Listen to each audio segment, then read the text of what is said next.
Podtacular, the unofficial Halo Universe podcast presents episode 487, Signal Archive, recorded live on May 28th, 2015.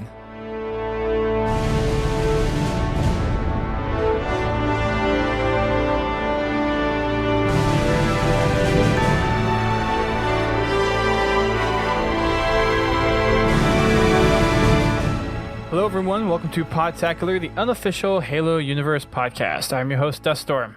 And I'm your other host, Biowolf. And we are here tonight talking about Hunt the Signal, a little side contest that was going on during the Hunt the Truth campaign, which is still going on. We have another 3 weeks or so in that, but this Hunt the Signal was something that was going on as a contest for people to be immortalized in the Halo universe in Halo 5, so exciting stuff. Some pretty in-depth stuff, which we'll get into a little bit here, but we have a special guest with us tonight. Heralding all the way from Halo Archive, we have Media Bias on the show with us tonight. Welcome to the show. Thanks a lot, Duststorm, for having me, Biowolf. We've been trying to do this for a few months now, and we've been really busy, but I'm glad to finally be on. I know, it's taken a little while to actually get everything coordinated, but it's good to finally get you guys on.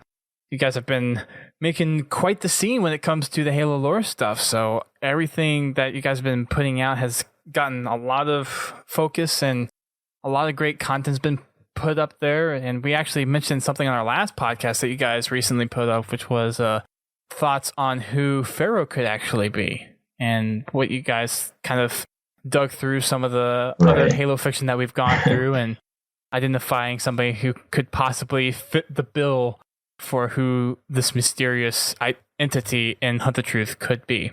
And you make a persuading argument in there. Yeah, I actually wrote it, but I can't really take the credit. It was everyone on our forum, essentially, that went out, and I think it was maybe Logan, if he's listening, shout out to Logan. I think he was the first one that mentioned it, and then people started running with it. And then I basically went through, thought, wow, this really makes a lot of sense. Looked at all the info, and I think it, even if it's not true, I think it was a pretty good theory, and actually Grim, we kind of threw it at Grim, and we were like, hey, can you give us a hint if we're hot or cold here? And he was kind of joking around. He's like, you're correct. Pharaoh is probably female. And then he was kind of being sarcastic. He's like, nothing gets past the Halo Archive crew. Nothing. Right. I think it'll be, I don't know. I didn't know how to take that. I know he was being sarcastic, but I think it's possible. And yeah, we really laid it out really well. So I'm just glad that people are starting to see it. We've been trying to do this for a long time. Well, you guys have made a lot of good progress, and it's been something that we wanted to get you guys on here. I think, when did we start talking about this? Back in February or something like that? Some months ago. And at that time, we were actually, for those that aren't aware, we were using a free Pro Boards website. It wasn't really that nice of a site. And so at that time, we were busy building the new one, building the forum, just super stressed. But no, we've definitely wanted to be on. So it's just, I'm just glad that the community is finally, getting noticed for lore, because I think 343 is putting more effort into that than they ever have, or, either developer ever has before. So it's kind of nice to have a place to go and be a part of the community. Right. And the website has come a long way since it was over on those freeboard sites. Oh, yeah. Yeah. A long way. Yeah, so you actually saw it then. Yeah, I remember the old ones, and I was hesitant to sign up for the forums because I had used free boards in the past, and I'm like, because it looked like crap. Yeah, no offense, but no problem. I've had some bad experiences in the past with them. Yeah, no, it was definitely, for where we were, it's actually funny. Joe, who couldn't make it tonight, we tried getting him on, but his mic was having issues. He started it, and it was this free Zeta Boards website initially with 20, 25 people from Waypoint. And then it kind of evolved into, hey, we need, a better forum. So we went to Pro Boards, which was still bad, but better than what they were using. We finally made the plunge to IP board. And actually, since we moved over less than 3 months ago, we've gained almost like 75% of our total members already. So we've been growing really quickly. And I think a lot of that is probably just people like the look of the forum. It looks better. It looks a lot better. The articles that you guys have been putting out have been very well put together, very nicely done. And this kind of actually harkens back a little bit to Ascendant Justice in a way, because they were a big lore community back in the day, and then they got absorbed by Bungie and now 343 doing Halo canon stuff. So it's almost like you came and filled this void, backfilled it with the archive, and a lot of stuff is really coming out of here, and you guys have done such a great job with the site. But since people may not know who you are, why don't you give us a little bit of background of how the archive got started and what the purpose of the archive is? So, and I should say right off the bat that I came in early last year, January of 2014, and the archive had been around for probably about a year to 2 years, even before that, when it was literally just a small group of friends from Waypoint that wanted a place to go and talk freely, talk about leaks, talk about whatever they wanted. So they made Zeta Boards was actually, I think, the second community they had going, but that was like the first time that they had actually had their own website. And Mendicant Bias, Joe from he's one of the admins here on our forum. He invited me. I got into a debate with him on Waypoint about precursors or something, back in the Forerunner saga. And he was like, "Hey man, you seem like you really like the lore. We've got this thing called Halo Archive. It's just a small group of people that want to talk about it. You should come check it out." So I saw it and I thought, hey, this is really cool. I think having a place to go in depth and, it had a lot of potential. So I came in and basically helped them just kind of push it to where it is now. I guess I would say that there's no way that we would ever be able to get to the point we are without pretty much everyone that's been with us since Zeta Boards, which is a lot of people from our forum. There's been plenty of disagreements and, stress along the way. But overall, I mean, we had this dedicated, small group of people that really helped push it along and gave us the support to do so. And like I said earlier, we went from Zeta Boards to Pro Boards, and then we kind of decided, hey, what if we have a website? Because we wanted to have, maybe some news, draw some people in. So we built Squarespace. I spent basically a week trying to learn basic CSS, and even though Squarespace is super easy and simple, it took me a while to do it. And one thing led to another, and we thought, well, you know what? Pro Boards, this is starting to look, for how big we're getting, this is starting to look pretty crappy. And it just didn't look nice. And so we, by that time we had a few hundred members. We were just like, hey, let's just throw in some money and just, go big or go home, basically. And we built the WordPress site, bought our fully hosted domain, built the forum. And after all this work and, believe me, like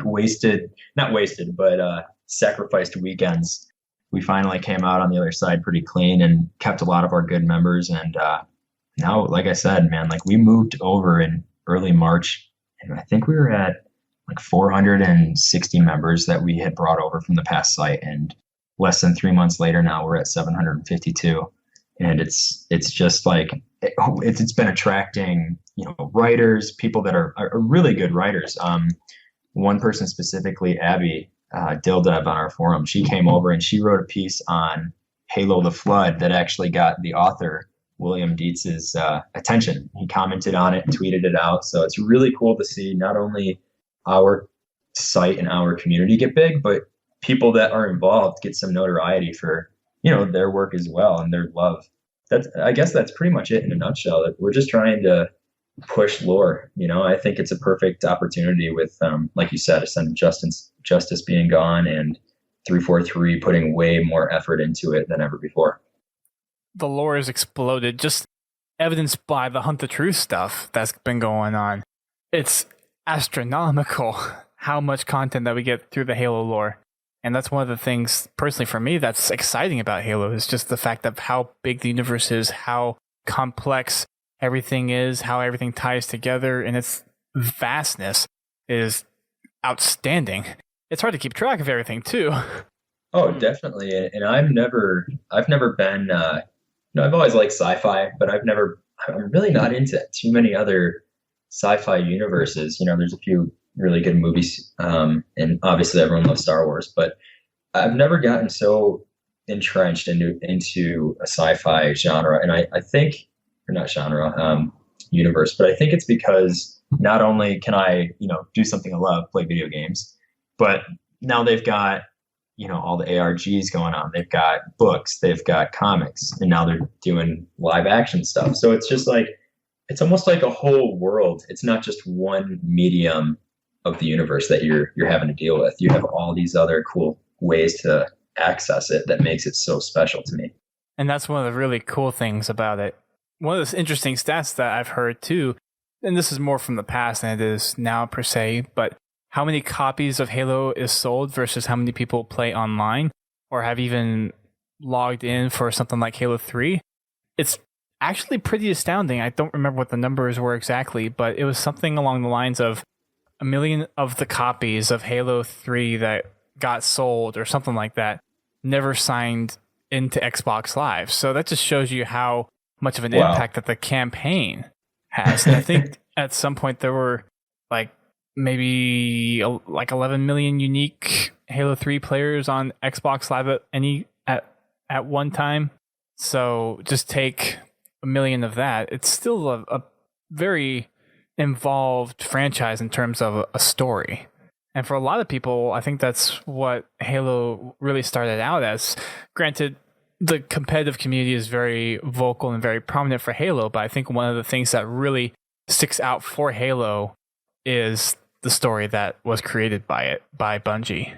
Completely agree. I mean, I think multiplayer games, aside from Call of Duty, which has probably been one of the longer lasting console FPS, I guess you could say, multiplayer ones pushed to the forefront of gaming in general. Aside from that, I would say that pretty much every multiplayer or style of multiplayer, it's gonna have its peak, and it's gonna have, it's where it kind of caves in. People are just gonna get bored with what people have been playing. Some people, it might be kind of controversial, but I think that's inevitable with a lot of games. But I think that's why Halo is so special, because I mean, even though I love the multiplayer, I've always loved the multiplayer, whether it was Halo 1, 2, or 3, or 4 was okay. But anyway, it's more so the story to me. Like, I could never drop my Xbox. And it's great marketing by them, because I will always have an Xbox just to find out the story of Master Chief and the future of Halo. And that's really the core of it for me. Yep, I can attest to that as well. So now that we know a little bit more about the archive, why don't you give us a little information about you, how you got involved with the Halo universe? Definitely. So I'm 24 right now. So 9 years ago, or not 9 years, about 10 years ago, I was like 8th grade, freshman year. Halo 2 was coming out. And prior to that, I remember playing Sidewinder. Was it Sidewinder? I don't know. I remember playing a map in Halo Combat Evolved at my buddy's house. And I didn't really, it was cool, but at the time I was kind of too young to really grasp it. And then when Halo 2 came out, like I said, I was going into high school, and my friend had an Xbox and Halo 2, and he had this small old school TV and like a wraparound couch directly in front of it. And all four of us, me and 3 friends, we would all be there every day after school playing Halo 2 online. And I got pretty good, I would always play as a guest. And then I thought, hey, I really want my own rank. So I ended up buying an Xbox Live account without even having an Xbox. And it wasn't until Halo 3 that I actually got a 360 when Halo 3 came out. And ever since then, Halo 3 was, I think, when I got more into the lore. I think the arc, that whole experience really kind of wowed me. And then all these weird text terminals at the time, I was like, what is this? And I kind of started getting into it. And I would say really Halo 2 was the thing that pulled me to where it is now. And that's why I was, not to get off track, but I mean, I was super depressed when Halo Master Chief Collection came out, and I couldn't really play the game, because Halo 2 was just by far the best game of all time, in my opinion. And it's probably just because it started me on this like 10-year path of, kind of changing my life a little bit, especially now, kind of helping to run a community for the universe. So that's definitely where it came in. I think, like I said, the lore was Halo 3. That's what brought me in. And then ever since then, I kind of studied the past games and everything and got way more into it than ever before.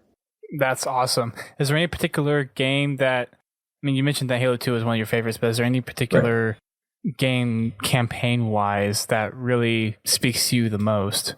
I would say, honestly, yeah, like I said, I would probably say Halo 2. And at the time, I didn't really appreciate it because I just went and, was shooting people on Xbox Live, and I didn't really play the campaign. But like I said, after I got a 360 in Halo 3, I played through the campaign and thought, this is cool. And for all the inconsistencies now that I know of in Halo 3, it's still a great campaign in my opinion. But Halo 2, I played through Halo 2 and I just thought, man, this is so cool. I can't think of another shooter that has ever been this in-depth. And you get to see a bunch of different sides of the story. You get to literally play as the enemy for a while. So Halo 2, I think campaign-wise was really good, aside from the ending. But overall Halo 2, I liked Halo 4. I liked how we finally dove into the Forerunners and Requiem and all that ancient lore, because that's actually my favorite, is the Forerunner saga. But I thought, as much as I liked it, I thought it could have been done a little better. But overall, it was a great game. I think Halo 2 just takes the cake for me, probably in every way. Awesome. How does Halo 3 ODST rank up in there? ODST, I really like. I guess maybe for some reason maybe because I haven't played it in a while. I don't think I like it as much as everyone else does. I really loved the firefight. I can't remember the map, but that one map where there was the base in the middle. That was like that when that was introduced. It was just so awesome and so different for Halo. Lost Platoon. Was that it? Yes, that sounds familiar. I should look it up right now. On the archive, no doubt, I'm sure. Yeah, it was. Yeah, that was it. And it, the story was great. I loved it. But it's still, I don't know. Maybe I don't know what it is, but it's just kind of that Master Chief and that whole story is just kind of more important to me. Even though I think it was great and necessary for the franchise to grow, definitely. I think ODST really laid the groundwork for having something that's not necessarily Chief focused definitely be realized within the universe. Yeah. Especially from a playability standpoint, because that made the way for Halo Wars, made the way for Halo Reach, Spartan Strike, Spartan Assault, and with how this may go down in Halo 5, Chief may not be the main character for too much longer. With Halo 4, I was starting to get slightly worried about some of the characters. Now, it wasn't that I thought that they were terrible characters, but I thought it was they just weren't as intriguing to me as Halsey and Cortana and all those old school ones. And maybe it's just because I'm just, I've been playing it for 10 years and I'm kind of nostalgic at this point. But I think initially with Thorn, people were like, oh God, is Thorn going to replace Master Chief? And Palmer, people kind of disliked her. And I was getting slightly worried about the new characters they were bringing in. I was really happy that they were. But now, since even the Hunt the Truth thing with Benjamin Giroux, like all these characters, these Sully and everyone that they're expanding on, obviously Locke, I have a lot of confidence in 343 going forward. I think it could survive without Master Chief, but at its center, it's always going to be Master Chief. It'd be tough to do, and it would take a long time until I think they can move away from that. I think it's just a matter of time and getting people used to the idea that the universe is more than Chief. And granted, we have a lot of stuff going for him in terms of what the Librarian has planned for humanity and restoring access to the domain and taking on the mantle and everything that she's planned for Chief to be the way that he is with his combat skin, and for Halsey to be in the position that she's in with the Janus key, and Cortana to be made the way that she's been made. A lot of that stuff really comes into play, and there's multiple angles that you can take to the Halo universe as it currently stands, with how the Forerunners have influence on humanity, what the Librarian has done and planted seeds in, what Oni is now doing, what we've seen in Hunt the Truth, and now we have Locke going after Chief, what Halsey is doing with the Covenant on that side since she's been kidnapped, and now she has a vendetta against Oni and all that. So there's lots of different dimensions and elements into Halo that could really be explored. And while I think the focus is going to be on Chief, I think the Halo universe is really going to move more towards, at least if we stay Chief what's focused. Happening, like faction wise, more so than just character wise. You know what I mean? Like, is that kind of what you're saying? Like with humanity and the Covenant and the Forerunners and all these other things that are going into it, it doesn't have to be so centered on Chief. Is that essentially? I think we would see breakoffs in that direction, to be honest, because we have a whole separate storyline that's going to be based off of this resurgence of human civil war, because that's what's happening. That's based on what our last episode of Hunt the Truth. No, you're right. It's Ben has rekindled that flame, that hatred, that self-reliance that the other colonists were thriving on before the Covenant came and glassed them out. Right. This resurgence of that civil war is coming back. So there's that whole piece. But then we have a separate piece of what the Librarian has to fulfill with Chief, with Cortana, with Halsey. That whole side of the story. So at this point, we could almost see two branches of games coming out. But for the continuity of the franchise, I think you're right. You would almost have to keep that union somehow. I think you're completely right, and I know that that's what 343 is going to slowly do. Is we can already see it with Halo 5. They're saying, you know, you're going to be able to play as Locke and Chief. Obviously, we were able to play as the Arbiter in Halo 2, but the fact remains, which I don't know, have they ever actually said that he's going to be playable in Halo 5? By the way, the Arbiter, no, they have not. Okay. But I mean, yeah, I think what they're doing is the right thing if that's what it's inevitably going to. And it probably will, considering they want to run the universe for like 20 more years, I think they've said. So I think having Chief be the center for 20 more years would be really tough. People age. you can't do it. Right. It's impossible. I mean, you have so many things that people would be freaking out. Like, and we came into this discussion before, and there was some really, emotional opinions on it, strong feelings on other opinions, but you have Chief as the person you've been playing as for the last 4 games. Right. You basically, like, they had that illusion that you were the Chief. Like, we didn't really know, apart from like the first game, we just knew who he was, but you can't keep going with the same individual on and on and on. It'll get tiring. It'll get boring. I mean, I think that's the reason why I kind of clung to Spartan Ops and Halo 4 so much, is because like there was a different story. Like, you're playing as a different character.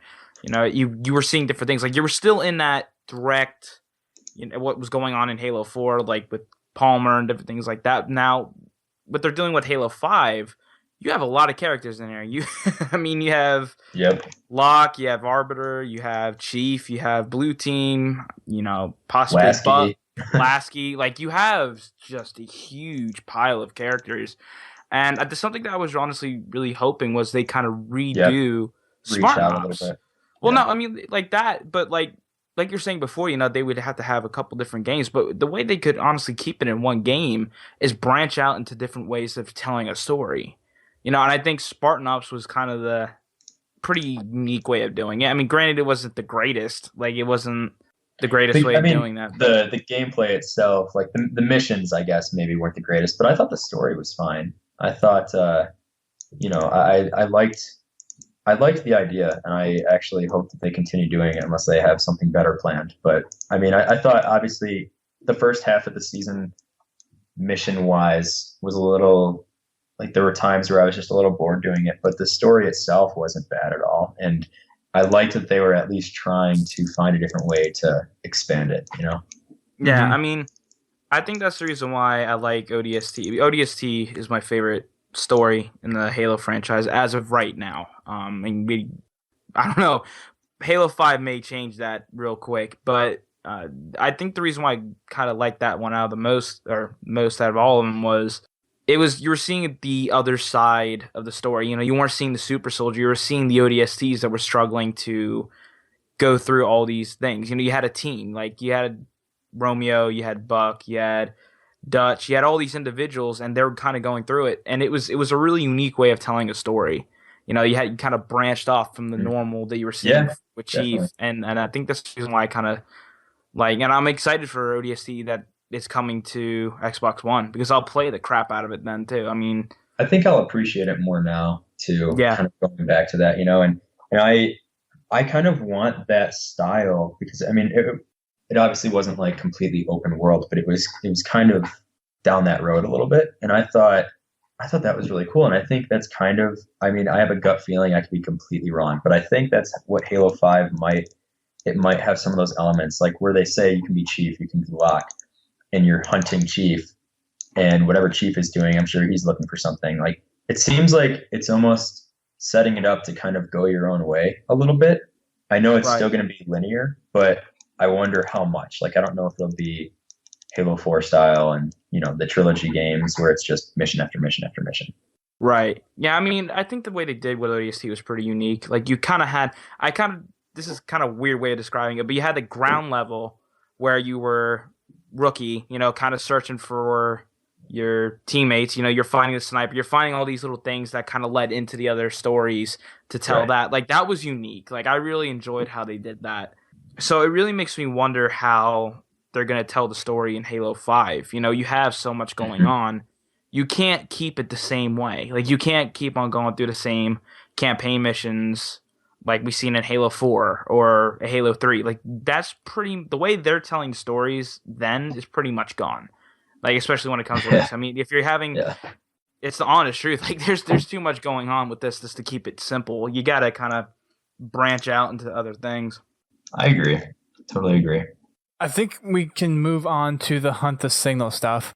As far as any of us are concerned, we didn't get to quite fully go through everything, so we may be stumbling through this a little bit. Starting off with, I think it was, episode 6 of Hunt the Truth? Is that right? It was May 6th was the day it started, so 9. Yes, you're right. Okay. Yep. So in episode 6, at the end of episode 6 of Hunt the Truth, we had this weird Morse code sounding signal that was actually an encoded spectrogram, which led to a website called Hunt the Signal on May 26th, as Mario just said. We had a countdown on mobile site, and we had an error on desktop. And while this countdown was going on, people actually found links to a terms of service, which detailed that this Hunt the Signal thing was actually a contest for people to get themselves into Halo 5, basically immortalized as characters in the game, which was very exciting at first. Yeah. And then once you realized that you couldn't figure it out, or I couldn't figure it out, I was like, well, this is over my head. Exactly. It was very complicated. After that first puzzle, it was just ridiculous on even trying to keep up with it. And I was in the chat room trying to see if anyone had figured it out and trying to figure it out on my own. And people were already like 4 or 5 steps ahead while the rest of the public was behind. So it was just, for the most part, me just wanting to know about it for the progression of how the story went on, rather than actually going for the contest. No, I was kind of watching it, and I kind of was just trying to see if there were any hints. I knew it was over my head, so I was kind of looking for hints towards like the story. And I know it was kind of revolving, or there was some transmissions that came through from Locke, and he was talking about how he was tasking this AI trying to find vulnerabilities in Mjolnir armor, in Spartan 2s and everything. So it was kind of cool to see, you're seeing him basically research his adversary, One of the things that would be very beneficial to know going up against a rogue Spartan 2 now, or at least rogue in the eyes of Oni.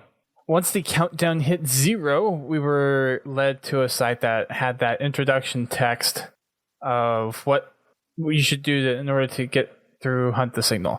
So you actually had to be playing this on desktop and mobile, and you had to have a team of 4 to play. This was something that you had to go through as a team. And I'm assuming with how the contest was structured that it's a fire team that your faces are basically going to be a part of, or basically immortalized in the Halo universe. So we have Locke's team, which is a team of 4. We have Blue team, which is a team of 4. So it just kind of makes sense that whatever team wins this thing is a team of 4, another Spartan team that's going to be in the game. Yeah, and that Oni Section 3, that was their Twitter tag, were the people that won too, right? Yeah. Oni Sec 3 on Twitter, ONISEC 3. They managed to get the final confirmation that they had won, which was awesome to see that they actually came out, turned around quickly, because I would assume for a contest like this, you really wouldn't know if you won or not until sometime after the contest ended. And they actually got this a week ago. And the contest was supposed to be going through till, was it today or in a couple of days? Yeah, I think it was later. I don't know if we passed it, but it was later this month, and they had won. Let's see, I'll go to their Twitter. I think they had won actually a week ago today. Right. A week ago today. On the 21st is when they tweeted it. Yeah. So I think they were probably a week ahead or close to it at least. At least. I was surprised it was that short. Not that it was that short for other people, No, but Right. I'd still be like looking at the initial coordinates, being like, what the hell? Right. I got to the part where you were doing the firewall lock, and then I just couldn't get past it. You were just like, okay. That's where I stopped. And I couldn't get these knuckleheads to get on and help me either, so that was a lost cause. You're like, where's the Game Shark? I need to just do this quickly. That's what the chat room is for. That was the IRC was for. So let's kind of walk through this step by step just a little bit. So the first sign obviously was at the end of episode 6 of Hunt the Truth, leading to stolengauntlet.com, which linked to a YouTube video about a Ford truck.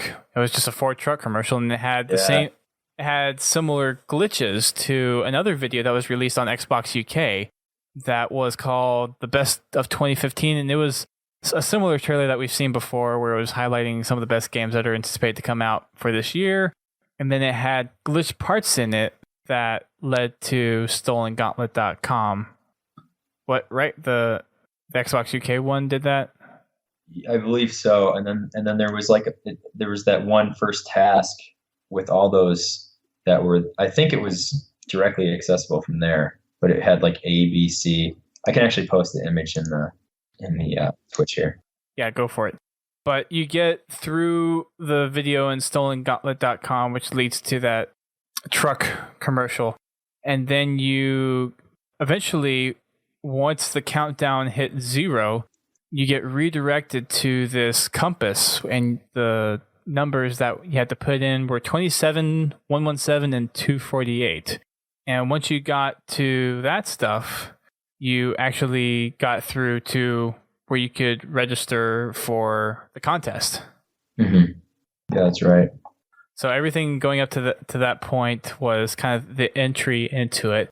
And once you got through, you were greeted with a welcome message, and you were redirected to huntthesignal.com/team, where you could sign up for the contest, create your fire team to go through and do everything for the contest. Yeah, there were people on our forum as well setting up. We had like a whole thread. People were kind of getting together and trying to jump in on it. Right. Everything as far as the URLs, though, you can actually go to the Waypoint forums, and there's a thread titled Hunt the Signal Discussion Thread V4, which documents the entire process of going through everything of what they did to get to the very end. So the first transmission you actually get after you go through the compass thing is a little message that you get from Jameson Locke, Spartan Locke. And he says, "My name is Jameson Locke. You are a non-volitional AI created for the purpose of determining vulnerabilities of Mjolnir combat armor per Stolen Gauntlet. a red alert failsafe in the event that any Sierra asset were to operate subversively outside mission parameters and operations protocol. Complete your tasks discreetly. And then there was a continue button at the bottom where you could go on and actually register your team. So that was the first step. That was all the first step. Yeah. That was the easy part. Then came the not quite so easy part, but not that bad to begin with. The next step involved just waiting until you got your fire team. So once you got 4 team members into this team, then you would actually be entered into a chat room where you could all talk about the strategies that you're doing, everything that you found. And there was a URL at the top of the chat window which led you to transmission 1, the first part of the puzzle, after you have all your fire team pulled up there. So who, just kind of out of curiosity, who in the chat actually tried to go and follow through with this? And how far did you get? I'd be curious to see how far people got. Yeah, I know that I didn't get anywhere. I think I got through transmission 2 to the point where you got the firewall thing, and that was it. So while people are answering that, the first transmission that you got after you had your team and you followed the link that was on the chat page was, you are located within a secure naval intelligence facility. Locke has tasked you with evaluating potential vulnerabilities of Mjolnir combat armor, exploring the hypothetical scenario of having to neutralize a Spartan 2 asset. This includes initiating the armor, manipulating the 49 pieces of its circuitry, then ascertaining its weakness by calibrating the Mark IV or Mark VI firmware.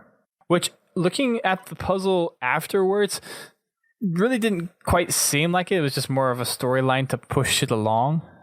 Yeah, I kind of seen. I guess I could see that. Yeah. Once you got to that part, though, that was when the community effort really took place, and there was this giant puzzle of basically this core component of the Mark VI armor and the circuitry therein. First, you had to go to hunt the signal on the mobile site, go to the URL there, and then hit continue. And then you were presented with a screen of 3 columns of 5 kind of button things. And this is actually something that was pretty cool. You had to coordinate with your other teammates, and everyone had to push a different combination of buttons at the same time. Yeah, that was pretty sick. Wow. That was pretty cool. So the interesting part was that when you went to that website on the desktop, it actually gave you the combo that you needed. When you went to it on your mobile, it actually gave you the screen prompt for you to get that code. Yes. The responses that you get after you unlock the coordinates is every team member would get a different URL that was encoded. And this is where the cryptography starts to get into play.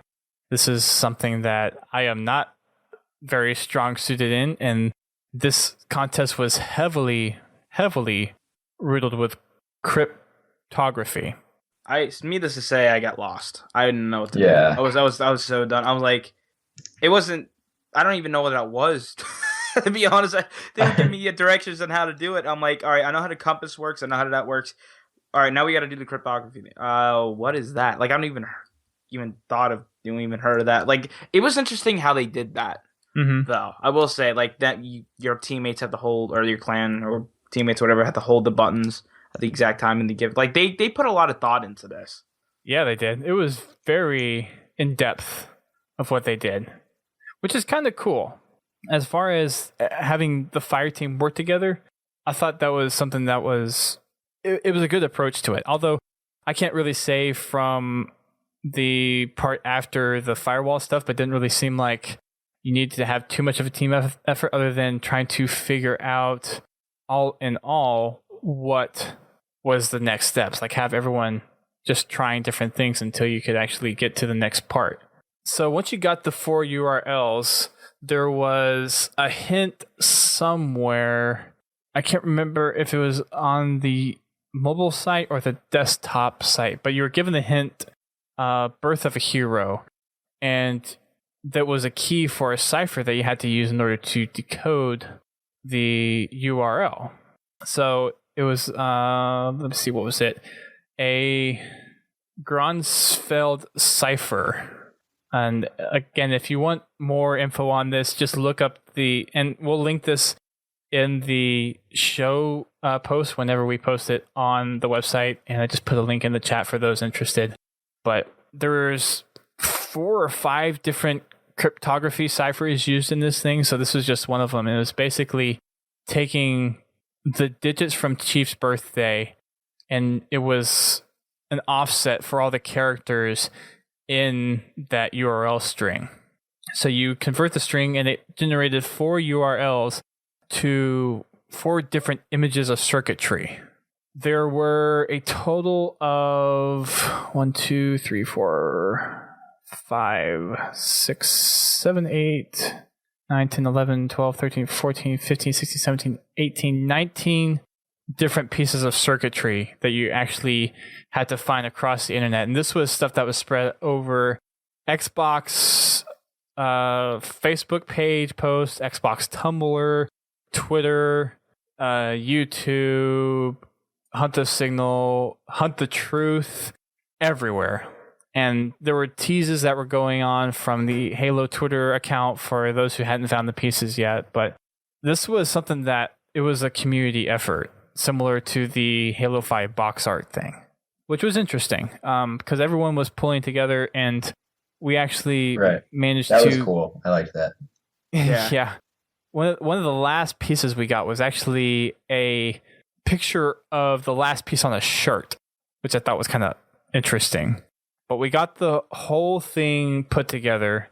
After that, there was a specific order to numbers and letters that were made out of the circuitry pieces.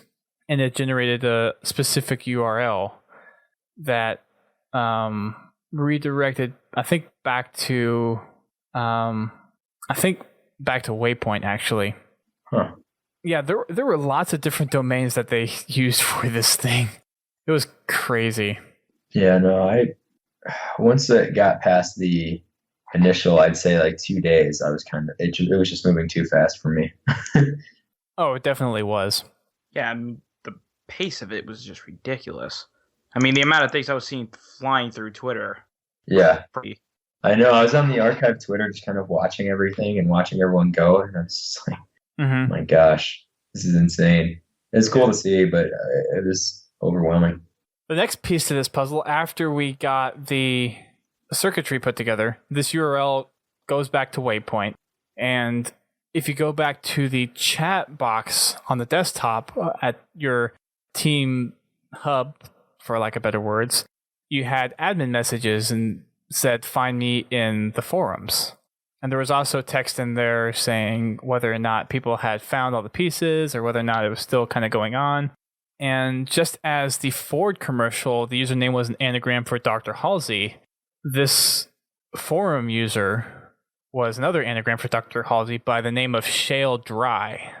And this person... Oh, yeah, I remember that. Yeah, this person had posted links in the forums embedded in periods of all things. So you actually had to pay very close attention to what she posted even in order to find the links that she made. And these 3 different links led to 3 different clues, that of which was another URL that was encoded.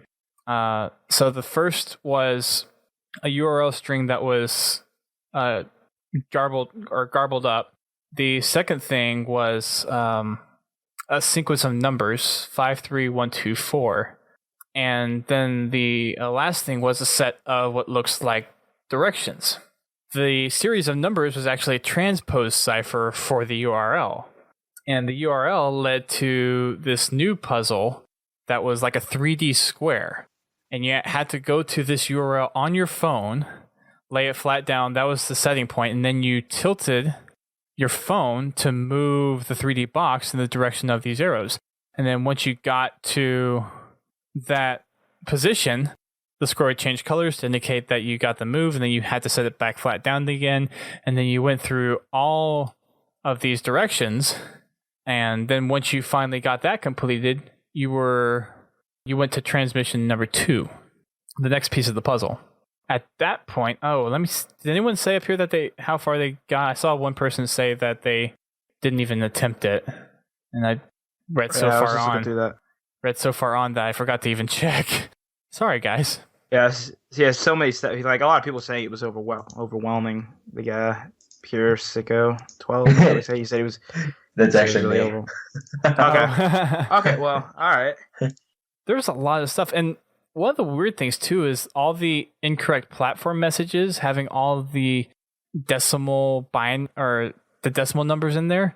I was thinking that there must be something on there that was related to Hunt the Signal, but I could never figure out what those numbers could possibly even translate to, and it doesn't really seem like ended up doing anything that way either. Not that I know of. Yeah. I honestly, like I said, I wasn't the expert on that. I think the only experts in this were the people that won. Yeah, pretty much. Yeah. I'd agree with that. I'm sure that they had a pretty level. I mean, like there was a lot of smart people out there that could understand. Like they did a lot of figuring out of things, like code breaking and things like that. Like they were even having a hard time. So it was. This whole thing was really difficult. Like it really was. Mm-hmm. Just completely ridiculous. I mean, I'm sure it was a lot of fun for the people that actually knew what they were doing and knew how to solve the puzzle. But for me, it was just, okay, I'll let people have their fun. And then once all the dust settles, then I'll go through and then try to understand it. Yeah. Then we'll do this. Yeah. So this last transmission was the big thing. This was like the end of it, believe it or not. And this was very in-depth. There were so many pieces to this that it was just crazy to get that. I got through, like I said, to the firewall part, and then I just could not get past it. And looking at the post and some of the other stuff, there wasn't really much more to go after the firewall puzzle. There really wasn't, which kind of sucks. No. Yeah. So the next part was the transmission that we were introduced to for transmission 2 is good work. Your diagnostic test to find the vulnerability could be instrumental in the apprehension of a potentially rogue Spartan asset. Locke has now tasked you with the infiltration of a highly secure archive hint, hint, created by Dr. Catherine Halsey, director of the original Spartan 2 program. Insight into the psychology of Spartan 2 assets might help, physiology of the Spartan 2 assets might help shed light on additional vulnerabilities which could be exploited in the event of stolen gauntlet.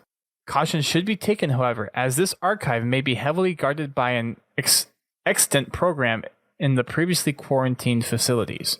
So as we go in through this, we're hacking what seems to be archive of Dr. Halsey, as this transmission explains, and we are actually encountered by an AI by the name of Jared. Now, this may be where you come in, Mario, and if you know anything about Jared, maybe give us a little insight of who he is. Well, for the Hunt the Truth, the only thing I know is that he was tasked with studying, why am I going blank right now? The Mueller, right? That was Jared? The AI that was tasked with studying Master Chief. So basically, Jared, I thought was, at least it seems this way, is the AI that was blocking you as the AI access to. Okay, all right. Stuff. Never mind. No, I was thinking. No, I don't know. I honestly don't. Okay, I saw a theory somewhere where Jared was mentioned before, and that once Halsey went into Ghost of Onyx, he disappeared. Like he was a personal AI kind of thing for Halsey at some point. Not necessarily a smart AI like Cortana, but an AI that was more portable than Cortana was and could actually be carried around and used in cases like this. Gerard puts up a puzzle, which is actually a chess puzzle. A very famous chess puzzle that I would have no clue what it was, but apparently there's this famous chess round that, and I'm pulling up the link here, called It was Kasparov versus Deep Blue game in 1996, and there was this one game set where this guy won in 3 moves. So you basically had to know what the 3 moves were, and people eventually found out, or they found the game where this was made previously, and if you put in the correct moves, then you would unlock it to the next stage. The lines that Jared says in this is, win this game in 3 moves. These files are protected by me, and you are but a small spark against my brilliant intellect. You have 3 moves. So when you put the valid moves in, he says, you may have won this game, but you have not won. This is just my first of my incomparable security constructs. So just firewalls upon firewalls upon firewalls of protecting this data.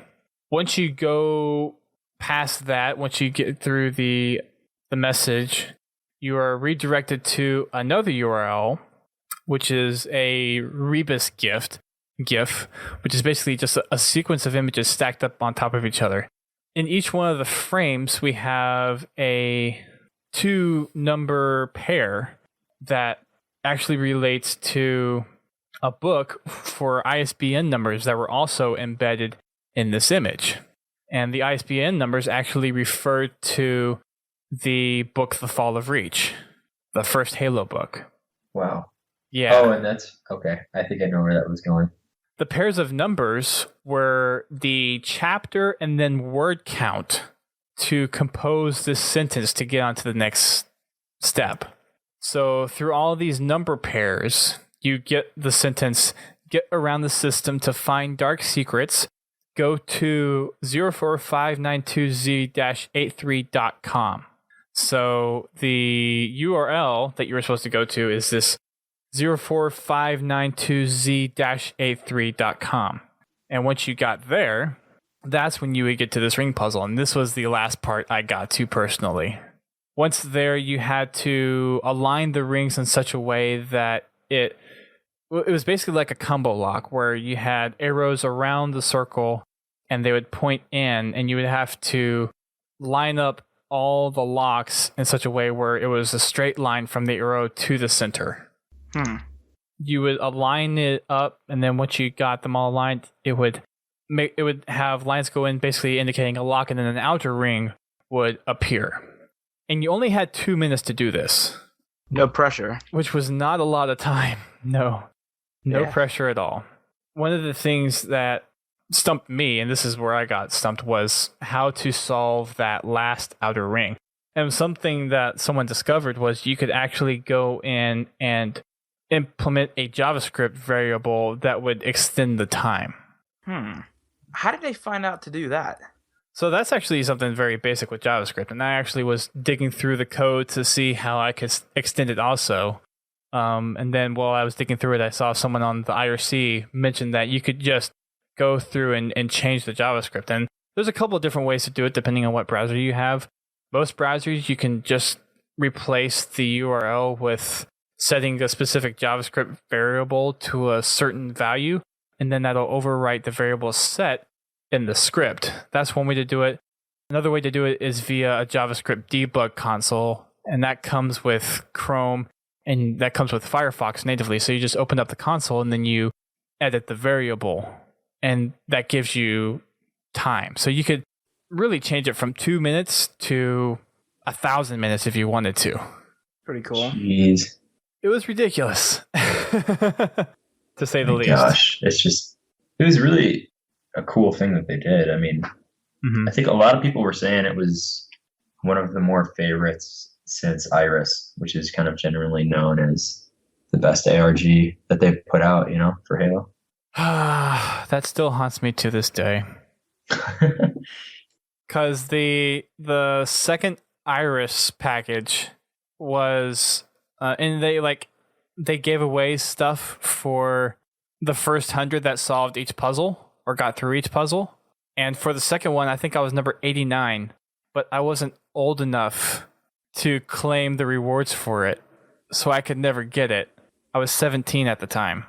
Wow. Yeah. It's just unfortunate. I know. I was a little sad that day. You were sad. I was very sad. The puzzle to the outer ring was actually a 12-digit code that, believe it or not, was on the team page, which I had no idea was even there. It was hidden on the side, and I'm actually looking at an image archive that someone had posted, and it's not quite full yet, but if you looked closely on the team page, you could see very faintly these 12 letters.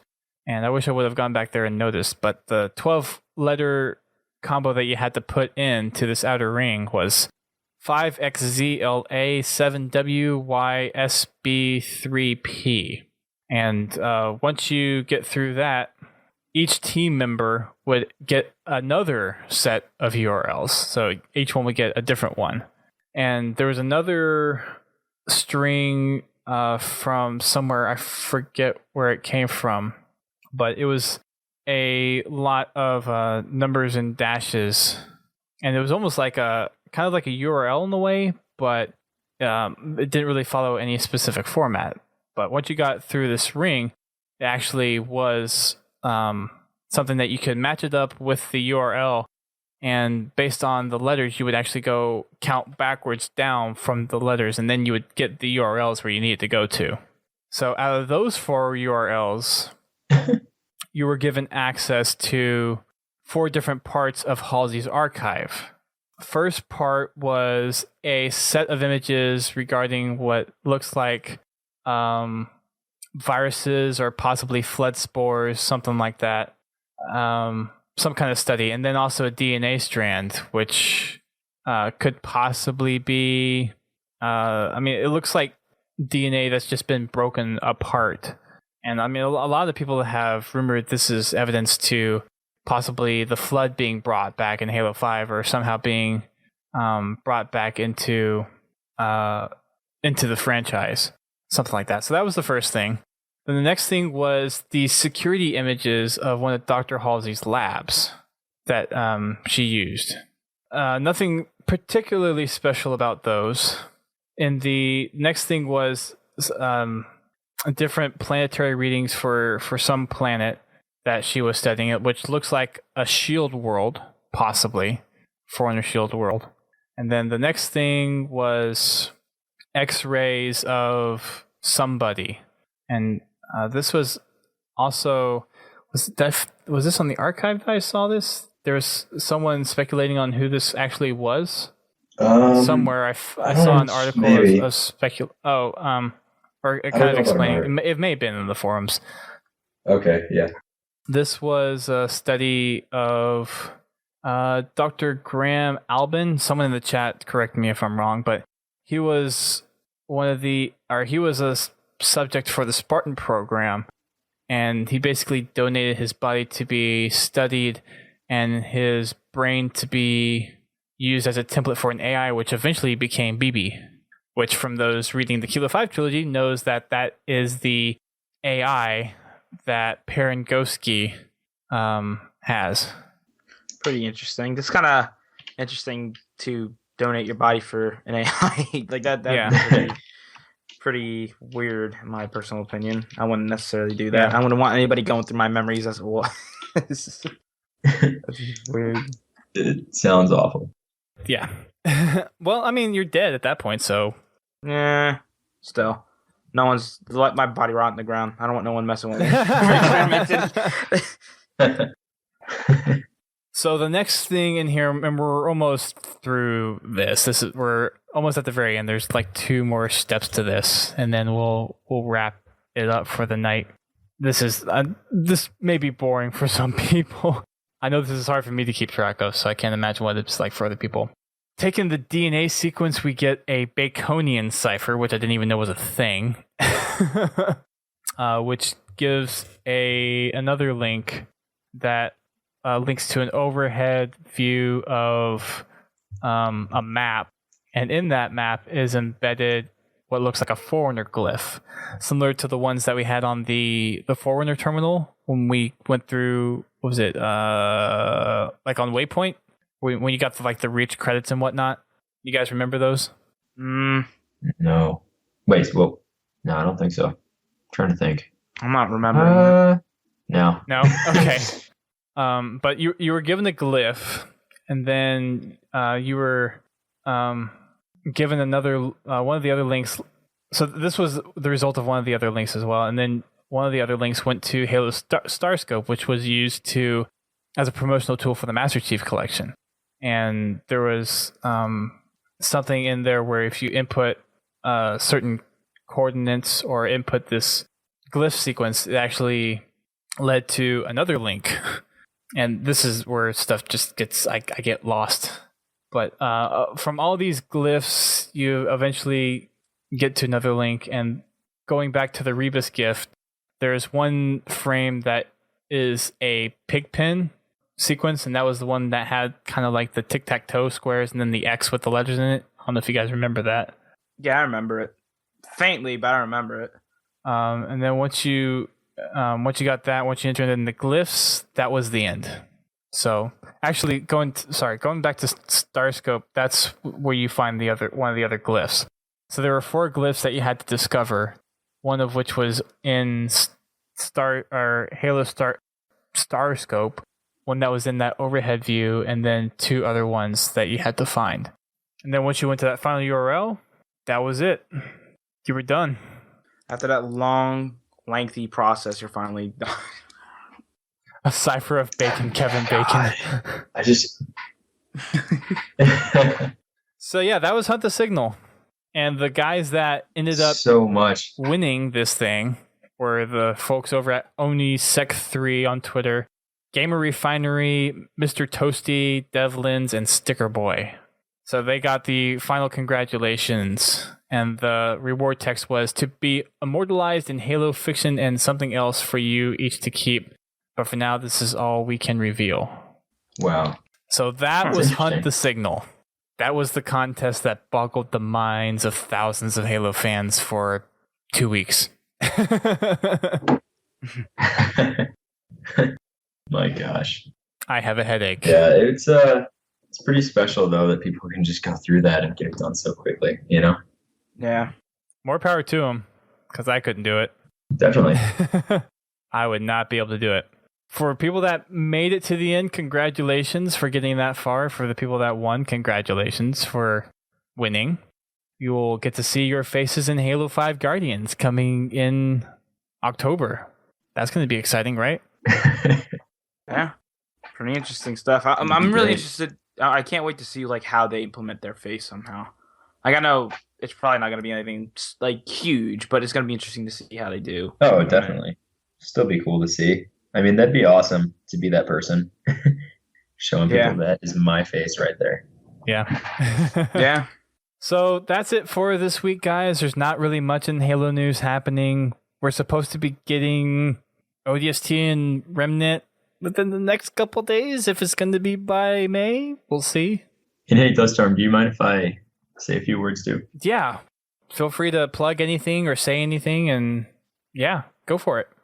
So yeah, I just want to say first off, thanks to you guys for letting us on the show. Hopefully everyone listening, I was interesting and a good addition. But I did want to say, because I've already went over the archive, but just wanted to tell a few people, we are kind of like stay tuned basically for some multiplayer. We're going to try to start kind of doing some multiplayer blogs in the same way, in the same sense that we do the lore, which is basically just, you know, super in-depth analytical type of blogs. So if lore is not your thing, we're going to try to kind of push a little bit. We're always going to be lore, but we'll have a little more multiplayer on our site. And we also have an unannounced that I can't announce yet, but it's a really, really awesome project that everyone will like. It's going to be on YouTube with someone we're working with and a couple different people actually.